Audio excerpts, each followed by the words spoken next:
Hey, it's Roman. I just want to say that, you know, what's happening with the U.S. now, it's very scary in a way because, the elections are coming up, the midterms. I don't even know what's going to happen in 2 years during the presidential election. But the midterms, we're talking about, a lot of people are saying that some people believe that the election results are not going to be accepted and that the elections itself cannot be trusted.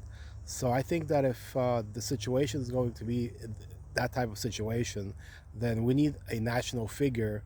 If we're not gonna have a democracy where we have elections, then we should be organizing a figure behind a national figure that can unite the country, that can have a peace in the country, not in a situation where we have competing parties where there could be a civil war situation. That's not something that we want.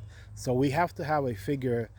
I have preferences. I like Paris Hilton and I like Andrew Yang, and I think they're the best type of people that there are other people, maybe Pope Leo, but I think that a type of figure that can be a unifying figure, and that could be a king, first of the U.S., maybe later other places. But if we're going to have a king, then we should have a figure that's a unifying figure.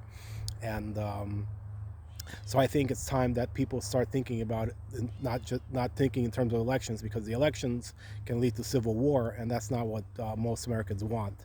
So I think that it's time that people start thinking about a new type of system where we have a humanitarian government. And the one thing I'm going to say, that figure is not Mamdani, because Mamdani is one of the most divisive people there is.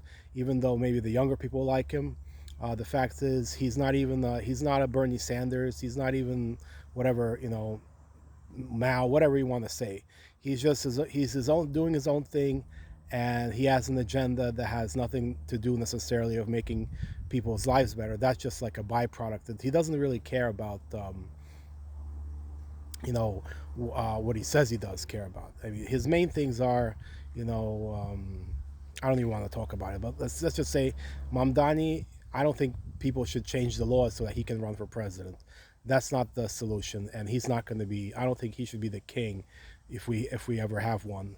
So, but I think we should have a person that everyone can be happy about, or most people can be happy about, that can take over if the time presents itself where there's a conflict and both parties are trying to push us toward a civil war. So that's what I want to say.